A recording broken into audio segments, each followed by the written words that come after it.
Hello friends, welcome to BH knowledge. మనకి Telangana medical board నుంచి release అయినటువంటి ల్యాబ్ టెక్నీషియన్ జాబ్కి ఎలా అప్లై చేసుకోవాలో ఈ వీడియోలో చూద్దాం.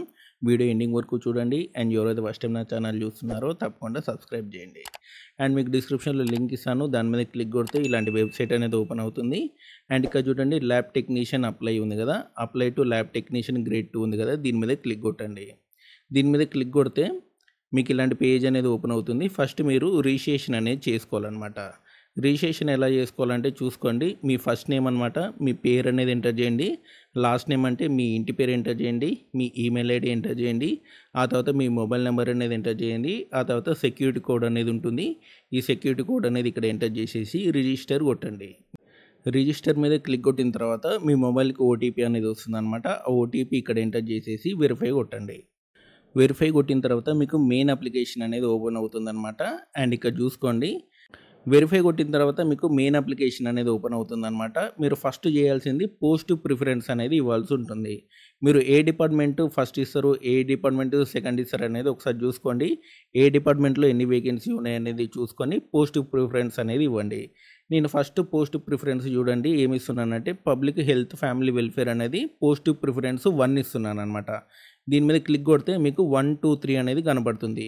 మీరు ఈ డిపార్ట్మెంట్ 1 ఇస్తారా, సెకండ్ ఇస్తారా, థర్డ్ ఇస్తారా అనేది సెలెక్ట్ చేసుకోండి. నేను ఇది 1 ఇస్తున్నాను అనమాట. అండ్ ఆ తర్వాత మీకు విద్యా విధాన పరిషత్ సంబంధించి నేను 3 ఇస్తున్నాను, ప్రిఫరెన్స్ 3 ఇస్తున్నాను అనమాట. ఓకేనా. అండ్ ఎంఎన్జే సంబంధించి పోస్ట్ ప్రిఫరెన్స్ 2 ఇస్తున్నాను అనమాట. సో ఈ రకంగా మీరు పోస్ట్ ప్రిఫరెన్స్ అనేది ఇవ్వాలి. ఇది ఎగ్జాంపుల్గా ఇస్తున్నాను, మీరు ఒకసారి వేకెన్సీ చూసుకొని ప్రిఫరెన్స్ అనేది ఇవ్వండి. ఇవన్నీ ఇచ్చిన తర్వాత సేవ్ అండ్ కంటిన్యూ అనేది కొట్టండి. అండ్ సేవ్ అండ్ కంటిన్యూ కొట్టిన తర్వాత మీకు బేసిక్ ఇన్ఫర్మేషన్ డీటెయిల్స్ అనేది అడుగుతుందన్నమాట. అండ్ మీ ఫాదర్ నేమ్ అనేది ఇక్కడ ఎంటర్ చేయండి. అండ్ ఆ తర్వాత కింద మదర్ నేమ్ అడుగుతుంది, మదర్ నేమ్ అనేది ఎంటర్ చేయండి. కిందకి వచ్చిన తర్వాత మీ జెండర్ అనేది అడుగుతుంది, మేల్ అనేది సెలెక్ట్ చేసుకోండి. ఆ తర్వాత మీ ఆధార్ నెంబర్ అనేది అడుగుతుంది, ఆధార్ నెంబర్ అనేది ఎంటర్ చేయండి. అండ్ ఆ తర్వాత ఆధార్ కార్డ్ అనేది అప్లోడ్ చేయండి. మీ ఆధార్ కార్డ్ సంబంధించి స్కాన్ చేసి పెట్టుకోండి. ఆధార్ కార్డ్ అనేది అప్లోడ్ చేయాల్సి ఉంటుంది. ఆ తర్వాత మీ కమ్యూనిటీ అనేది సెలెక్ట్ చేసుకోండి. నేను బీసీఏ అనేది సెలెక్ట్ చేసుకున్నాను. ఆ తర్వాత మీ కమ్యూనిటీ సర్టిఫికేట్ కూడా మీరు అప్లోడ్ చేయాల్సి ఉంటుంది. అంటే క్యాస్ట్ సర్టిఫికేట్ కూడా అప్లోడ్ చేయాల్సి ఉంటుంది. పైన ఏదైతే మీరు సెలెక్ట్ చేశారో దానికి సంబంధించిన సర్టిఫికేట్ అనేది కింద మీరు అప్లోడ్ చేయాల్సి ఉంటుంది. ఆ తర్వాత మీ సేవా నెంబర్ అనేది ఎంటర్ చేయండి. ఆ తర్వాత మీరు క్రిమిలేయరా నాన్ క్రిమిలేయరా అనేది సెలెక్ట్ చేసుకోవాలి. నేను బీసీ కాబట్టి నాన్ క్రిమిలేయర్ అనేది సెలెక్ట్ చేసుకున్నాను. ఒకవేళ మీరు క్రిమిలేయర్ నో పెట్టారనుకోండి, మీకు రిజర్వేషన్ అనేది వర్తించదు. సో కాబట్టి ఎవరైతే బీసీ రిజర్వేషన్ కావాలో వాళ్ళు ఎస్ అని పెట్టాలన్నమాట. ఓకేనా, నేను ఎస్ అని పెడుతున్నాను. అండ్ ఆ తర్వాత వచ్చేసినట్లయితే మనకి నాన్ క్రిమిలేయర్ సర్టిఫికేట్ కూడా మీరు అప్లోడ్ చేయాల్సి ఉంటుంది. స్టేట్ గవర్నమెంట్ సంబంధించినటువంటి బీసీ నాన్ క్రిమిలేయర్ సర్టిఫికేట్ ఎలా అప్లై చేసుకోవాలి, దానికి సంబంధించిన ఇన్ఫర్మేషన్ అంతా కూడా మీకు డిస్క్రిప్షన్లో ఇస్తాను, చూసుకోండి వీడియో లింక్ అనేది. అది మీరు అప్లై చేసుకొని ఆ సర్టిఫికేట్ కూడా మీరు అప్లోడ్ చేయాల్సి ఉంటుంది. ఎందుకంటే ఇక్కడ స్టార్ మార్క్ ఉంది కాబట్టి క్యాస్ట్ సర్టిఫికేట్ అప్లోడ్ చేయాలి. అంతేకాదు మనకి బీసీ సర్టిఫికేట్ సంబంధించినటువంటి నాన్ క్రిమిలేయర్ సర్టిఫికేట్ కూడా మీరు అప్లోడ్ చేయాల్సి ఉంటుంది. అండ్ ఆ తర్వాత మీరు ఫిజికల్ డిసేబుల్డ్ క్యాండిడేటా నో అని పెట్టేసేయండి, ఎక్స్ సర్వీస్ మెనా నో అని పెట్టేసేయండి. మీరు తెలంగాణ స్టేట్ గవర్నమెంట్లో పనిచేస్తున్నారా, రెగ్యులర్ ఎంప్లాయ్ అయితేనే ఎస్ పెట్టండి, లేకపోతే నో పెట్టేసేయండి. అండ్ మీరు ఆల్రెడీ ఎన్సీసీలో వర్క్ చేశారా, ఎస్ అయితే ఎస్ పెట్టండి, లేకుంటే నో పెట్టేసేయండి. మీరు స్పోర్ట్స్ పర్సనా, ఎస్ అయితే ఎస్ పెట్టండి, లేకపోతే నో పెట్టేసేయండి. అండ్ ఆ తర్వాత మీ డేట్ ఆఫ్ బర్త్ అనేది ఇక్కడ ఎంటర్ చేయండి. డేట్ ఆఫ్ బర్త్ సెలెక్ట్ చేసుకున్న తర్వాత ఒకసారి ఏజ్ కార్డ్ ఇక్కడ క్లిక్ కొట్టండి. క్లిక్ కొడితే మీ ఏజ్ అనేది వచ్చేస్తుంది. ఆ తర్వాత మీ ఎస్ఎస్సి సర్టిఫికేట్ అనేది ఇక్కడ అప్లోడ్ చేయాల్సి ఉంటుంది. ఆ తర్వాత కిందికి రండి. కిందికి వచ్చిన తర్వాత మీ అడ్రస్ డీటెయిల్స్ అన్నీ కూడా మీరు ఇక్కడ ఎంటర్ చేయాల్సి ఉంటుంది.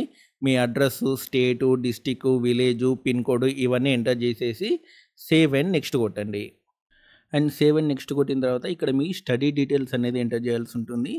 1 to 7 సంబంధించినటువంటి స్టడీ డీటెయిల్స్ అనేది ఎంటర్ చేయాల్సి ఉంటుంది. అండ్ ఇక్కడ చూడండి, మీ అకాడమిక్ ఇయర్ అనేది సెలెక్ట్ చేసుకోవాలి. మీరు ఫస్ట్ క్లాస్ ఏ అకాడమిక్ ఇయర్లో మీరు స్టార్ట్ చేశారో అది ఇక్కడ సెలెక్ట్ చేసుకోండి. ఓకేనా, నేను 96 అనేది సెలెక్ట్ చేశాను. ఆ తర్వాత టైప్ ఆఫ్ స్టడీ అంటే మీరు ఎడ్యుకేషన్ ఇన్స్టిట్యూషన్లో చదివారా లేదా అనుకుంటే మీరు చదవకపోతే చదవలేదని పెట్టండి. ఓకేనా. ఆ తర్వాత డిస్టిక్ అనేది సెలెక్ట్ చేసుకోండి. ఆ తర్వాత మండల్ అనేది సెలెక్ట్ చేసుకోండి. ఆ తర్వాత విలేజ్ అనేది ఎంటర్ చేయండి. స్కూల్ నేమ్ అనేది ఎంటర్ చేయండి. ఆ తర్వాత మీ స్టడీ సర్టిఫికేట్ అనేది మీరు అప్లోడ్ చేయాల్సి ఉంటుంది.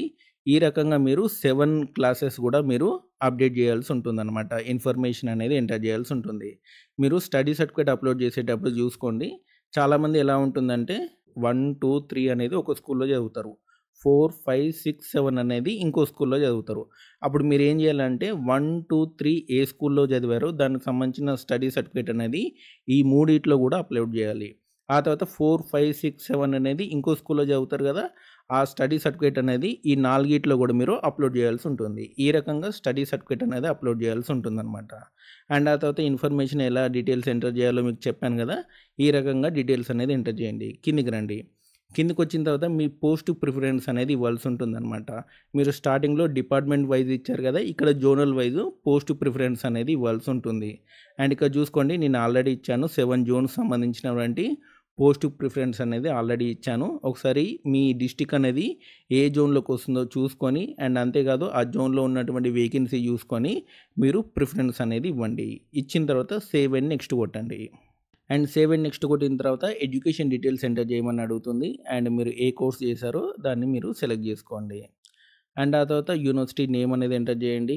కిందకి వచ్చిందంటే కాలేజీ అనేది ఎంటర్ చేయండి. అండ్ ఆ తర్వాత డేట్ ఆఫ్ కంప్లీషన్ డిగ్రీ. అయితే మీ డిగ్రీ అనేది ఎప్పుడు రిజల్ట్ వచ్చిందో ఆ డేట్ అనేది ఎంటర్ చేయండి. మీ సర్టిఫికేట్ మీద డేట్ ఉంటుంది. ఆ డేట్ అనేది ఇక్కడ ఎంటర్ చేయండి. అండ్ రిజల్ట్ డేట్ ఎంటర్ చేసిన తర్వాత మీ మార్క్ షీట్ అనేది అప్లోడ్ చేయాల్సి ఉంటుంది. ఇక్కడ పైన మీరు ఏదైతే క్వాలిఫికేషన్ చెప్పారో దానికి సంబంధించినటువంటి మార్క్ షీట్ అనేది ఇక్కడ అప్లోడ్ చేయాల్సి ఉంటుంది. అండ్ మీరు అప్లోడ్ చేసే ముందు ఒకటి గుర్తుపెట్టుకోండి, పీడిఎఫ్ ఫార్మాట్‌లోనే ఉండాలన్నమాట. ఓకేనా? అండ్ ఆ తర్వాత మీ డిగ్రీ సర్టిఫికేట్ అనేది అప్లోడ్ చేయండి. పైన మార్క్ షీట్, కింద డిగ్రీ సంబంధించినటువంటి ఒరిజినల్ మెమో ఉంటుంది కదా! దానికి సంబంధించినటువంటి పీడిఎఫ్ ఫైల్ అనేది అప్లోడ్ చేయాల్సి ఉంటుంది. అండ్ డీటెయిల్స్ అన్నీ ఎంటర్ చేసిన తర్వాత సేవ్ అండ్ నెక్స్ట్ కొట్టండి. అండ్ సేవ్ అండ్ నెక్స్ట్ కొట్టిన తర్వాత ప్రొఫెషనల్ ఇన్ఫర్మేషన్ అనేది అడుగుతుంది. అంటే మీరు తెలంగాణ పారామెడికల్ బోర్డ్‌లో రిజిస్ట్రేషన్ చేసుకున్నారు కదా! దానికి సంబంధించినటువంటి రిజిస్ట్రేషన్ నంబర్ అనేది ఇక్కడ ఎంటర్ చేయాల్సి ఉంటుంది. ఆ తర్వాత date of latus registration number ఉంది కదా! అది మీరు ఇక్కడ ఎంటర్ చేయాల్సి ఉంటుంది. ఆ తర్వాత రిజిస్ట్రేషన్ సర్టిఫికేట్ అనేది ఇక్కడ అప్లోడ్ చేయండి. ఎంటర్ చేసిన తర్వాత సేవ్ అండ్ నెక్స్ట్ కొట్టండి. అండ్ ఆ తర్వాత have you worked in Telangana state government hospitals, అంటే మీకు గవర్నమెంట్ హాస్పిటల్ సంబంధించినటువంటి ఎక్స్పీరియన్స్ ఉందా లేదా అనేది అడుగుతుంది. ఎస్ ఉంటే ఎస్ పెట్టండి, లేకపోతే నో పెట్టండి. ఎస్ ఉంటే ఎస్ అని పెట్టేసి మీకు ఏ టైప్ ఆఫ్ ఎక్స్పీరియన్స్ ఉందనేది దానికి సంబంధించిన డీటెయిల్స్ అన్నీ ఇక్కడ ఎంటర్ చేయాల్సి ఉంటుంది. Type of experience contract, outsourcing. ఆ తర్వాత మీరు ఏ ఇన్స్టిట్యూషన్‌లో వర్క్ చేశారు దానికి సంబంధించిన ఇన్స్టిట్యూషన్ అనేది సెలెక్ట్ చేసుకోవాలి. ఆ తర్వాత డిస్ట్రిక్ట్ అనేది సెలెక్ట్ చేసుకోవాలి. ఆ తర్వాత హాస్పిటల్ అనేది సెలెక్ట్ చేసుకోవాలి. అండ్ మీరు ఏ హాస్పిటల్‌లో పనిచేశారో, ఎప్పటి నుంచి ఎప్పటి వరకు పనిచేశారో ఆ డేట్స్ కూడా ఇక్కడ మీరు ఎంటర్ చేయాల్సి ఉంటుంది. ఎంటర్ చేసిన తర్వాత ఆ తర్వాత మీ ఎక్స్పీరియన్స్ సర్టిఫికేట్ అనేది ఎవరు ఇష్యూ చేశారో ఆ డిపార్ట్మెంట్ అనేది ఇక్కడ మీరు సెలెక్ట్ చేసుకోవాల్సి ఉంటుంది. ఆ తర్వాత మీ ఎక్స్పీరియన్స్ సర్టిఫికేట్ అనేది ఇక్కడ అప్లోడ్ చేయాల్సి ఉంటుందన్నమాట. ఇవన్నీ అప్లోడ్ చేసిన తర్వాత యాడ్ కొట్టండి. ఇవన్నీ అప్లోడ్ చేసిన తర్వాత ఇంకా మీకు వేరే హాస్పిటల్‌లో కూడా ఎక్స్పీరియన్స్ ఉంటే యాడ్ కొట్టి ఆ హాస్పిటల్ ఎక్స్పీరియన్స్ కూడా మీరు ఎంటర్ చేయాల్సి ఉంటుంది. ఓకేనా? ఈ రకంగా ఎక్స్పీరియన్స్ డీటెయిల్స్ అనేది ఎంటర్ చేయాలి. కానీ నేను నో అని పెడుతున్నాను. నో అని పెట్టేసేసి సేవ్ అండ్ నెక్స్ట్ కొడుతున్నాను. ఒకవేళ యెస్ ఉంటే ఏ రకంగా ఎంటర్ చేయాలో మీకు చెప్పాను కదా! నేను నో పెట్టాను. నో పెట్టి సేవ్ అండ్ నెక్స్ట్ కొడుతున్నాను. సేవ్ అండ్ నెక్స్ట్ కొట్టిన తర్వాత మీ ఫోటో సిగ్నేచర్ అప్లోడ్ చేయమని అడుగుతుంది. అండ్ ఫోటో సిగ్నేచర్ అప్లోడ్ చేసిన తర్వాత సేవ్ అండ్ కంటిన్యూ కొట్టండి. సేవ్ అండ్ కంటిన్యూ కొట్టిన తర్వాత మీ ఎగ్జామినేషన్ సెంటర్ అనేది మీరు సెలెక్ట్ చేసుకోవాల్సి ఉంటుంది. మీ ఫస్ట్ ప్రిఫరెన్స్ ఎక్కడ అనేది సెలెక్ట్ చేసుకోండి. ఓకేనా? నేను నల్గొండ అనేది సెలెక్ట్ చేశాను. మీరు కరెంట్ ఎంప్లాయా, అన్‌ఎంప్లాయిడా? ఇక్కడైతే అన్‌ఎంప్లాయిడ్ అనేది సెలెక్ట్ చేసుకోండి. రూ. 500 అనేది పే చేయాల్సి ఉంటుంది. ఎందుకంటే బీసీ, ఎస్సీ, ఎస్టీ అండ్ ఆ తర్వాత ఈడబ్ల్యూఎస్ అండ్ అన్‌ఎంప్లాయిడ్ క్యాండిడేట్స్‌కి అప్లికేషన్ ఫీ అనేది ఎగ్జామ్షన్ అనేది ఉంటుందన్నమాట. ఇక్కడ చూడండి రూ. 500 అనేది మీరు పే చేయాల్సి ఉంటుంది. ఆ తర్వాత కంటిన్యూ పే ఆన్‌లైన్ అనేది కొట్టండి. కంటిన్యూ పే కొట్టిన తర్వాత మీకు ఇలాంటి పేమెంట్ విండో అనేది ఓపెన్ అవుతుంది. మీరు యూపీఐ ద్వారా, నెట్ బ్యాంకింగ్ ద్వారా, డెబిట్ కార్డ్ ద్వారా, క్యూఆర్ ద్వారా కూడా మీరు పే చేసుకోవచ్చు. ఇక్కడ యూపీఐ కొట్టారనుకోండి, ఇక్కడ షో క్యూఆర్ అనేది కనపడుతుంది. ఈ క్యూఆర్ అనేది కోడ్ స్కాన్ చేసేసి మీరు అమౌంట్ అనేది పే చేసుకోవచ్చు. సో, ఈ రకంగా మీరు తెలంగాణ మెడికల్ బోర్డ్ సంబంధించినటువంటి ల్యాబ్ టెక్నీషియన్ సంబంధించినటువంటి జాబ్‌కి అప్లై చేసుకోవచ్చు. మీకు ఈ వీడియో నచ్చితే లైక్ చేయండి, షేర్ చేయండి. మన ఛానల్ తప్పకుండా సబ్స్క్రైబ్ చేయండి. ఇంకేమైనా డౌట్స్ ఉంటే మనకి కామెంట్ సెక్షన్‌లో అడగండి. Thanks for watching.